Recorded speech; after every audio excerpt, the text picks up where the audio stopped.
Guts nasce em um mundo onde a morte não é um evento, ela é o cenário.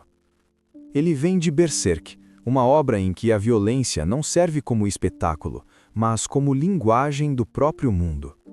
Encontrado ainda bebê em um campo de batalha, criado por mercenários e cercado por corpos desde o primeiro dia, Guts cresce sem qualquer ilusão de segurança. Para ele, existir sempre foi algo instável, provisório, ameaçado. Ao longo de sua trajetória, Guts atravessa temas que também atravessam a experiência humana em seu limite. Trauma profundo, raiva constante, perda de identidade, culpa, ausência de controle e a sensação persistente de que o mundo não responde a nenhuma lógica moral. Sua história não é sobre vencer inimigos, mas sobre continuar em movimento quando a própria existência parece um erro. Esta análise mergulha na mente de Guts para entender como alguém pode sobreviver a tudo e ainda assim carregar um vazio que nunca cicatriza por completo.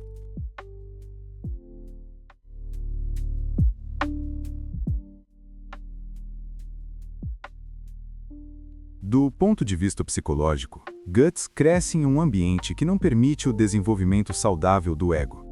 Freud descrevia o ego como a instância psíquica responsável por mediar o mundo interno com a realidade externa. Para que ele se forme de maneira minimamente estável, são necessários elementos básicos: previsibilidade, cuidado e alguma forma de proteção. Guts não teve nada disso. Desde cedo ele aprende que o mundo é imprevisível, hostil e indiferente. A morte de Shizu, a única figura que ofereceu afeto genuíno, consolida uma crença profunda que o acompanhará por toda a vida. Apego leva à perda. A partir desse momento, Guts não apenas sofre, ele passa a organizar sua personalidade em torno da defesa. Essa organização defensiva cria um padrão psicológico claro: vigilância constante, dificuldade em confiar e uma relação instrumental com a própria dor. Ele não se permite sentir por muito tempo. Sentir significa baixar a guarda. É aqui que surgem as primeiras rupturas internas. Guts deseja pertencimento, mas não acredita que ele seja possível. Deseja descanso, mas associa descanso à morte. Seu corpo avança, mas sua mente permanece em estado permanente de alerta.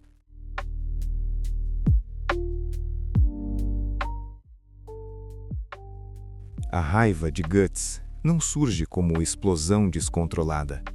Ela surge como estrutura. Na psicologia cognitiva e comportamental, especialmente em Aaron Beck, emoções intensas são sustentadas por crenças centrais profundas sobre o mundo, sobre os outros e sobre si mesmo. No caso de Guts, essas crenças são diretas e inflexíveis. O mundo é perigoso. Ninguém virá me salvar. Se eu parar, eu morro. A raiva funciona como resposta direta a essas crenças. Ela mantém o corpo em movimento, o foco afiado e a mente ocupada. Enquanto Guts luta, ele não precisa olhar para trás nem projetar o futuro. Ele existe no agora, onde sobreviver ainda é possível. O bando do Falcão rompe temporariamente esse padrão. Pela primeira vez, Guts experimenta algo próximo ao pertencimento. Entretanto, esse pertencimento não vem acompanhado de autonomia emocional. Ele encontra abrigo, mas não encontra identidade. Seu valor continua atrelado à espada, à utilidade, à função que exerce. A relação com Griffith intensifica esse conflito. Griffith representa alguém que organiza o mundo a partir de um sonho absoluto. Guts, por outro lado, nunca teve espaço para sonhar. Ele apenas responde às exigências da realidade. Quando percebe que dentro do sonho de Griffith, ele não existe como sujeito, mas como instrumento, algo se rompe internamente. Sua partida não é um ato heróico, é um movimento psicológico de preservação do eu. Permanecer significaria aceitar a dissolução completa da própria identidade. O eclipse destrói qualquer tentativa de reorganização psíquica. O evento concentra perdas extremas em um curto espaço de tempo: companheiros, confiança, moralidade e futuro. Freud descrevia experiências assim como traumas que excedem a capacidade do psiquismo de simbolizar. Quando isso acontece, não há elaboração, há repetição. Após o eclipse, Guts passa a funcionar de maneira puramente reativa. Ele não processa o trauma, ele o revive continuamente através da violência. Sua mente passa a operar em esquemas rígidos e simples: atacar, eliminar, avançar. Pensar se torna perigoso, parar se torna impossível. A raiva deixa de ser apenas defesa e passa a ocupar o centro da identidade. Ela mantém Guts vivo, mas o isola do mundo. A psicologia cognitiva ajuda a entender o custo disso. Quando uma crença central nunca é questionada, ela se cristaliza. Guts passa a interpretar qualquer ameaça, externa ou interna, como prova de que o mundo só pode ser enfrentado pela força. Essa rigidez foi funcional, mas começa a cobrar seu preço. O contato contínuo com casca produz pequenas fissuras nesse sistema. Proteger alguém exige presença, paciência e regulação emocional, capacidades que a raiva constante não oferece.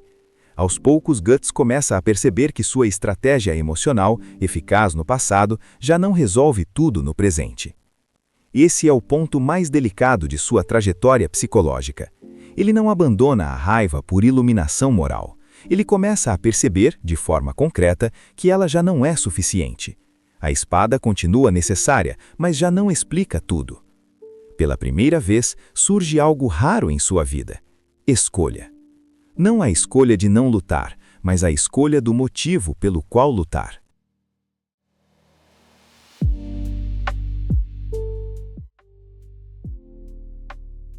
A história psicológica de Guts não é sobre superação plena.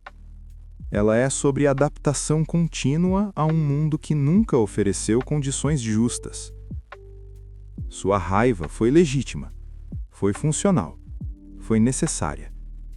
Mas como toda estratégia psicológica construída em contextos extremos, ela cobra um preço quando se torna permanente.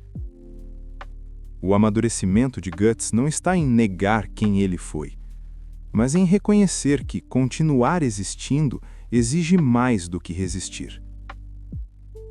Berserk mostra que o maior risco não é ser destruído pelo mundo, mas permitir que ele nos reduza a uma única resposta emocional. Guts começa a mudar quando percebe que carregar o trauma não significa ser definido por ele. Ele não encontra paz, ele encontra direção. E talvez seja isso que o torne tão humano. Ele não vence o sofrimento, não o transcende, não o romantiza. Ele apenas aprende, lentamente, a não permitir que ele seja tudo o que existe dentro dele. A pergunta final não é se Guts vai sobreviver. Ele sempre sobreviveu. A pergunta é: o que resta quando sobreviver deixa de ser suficiente?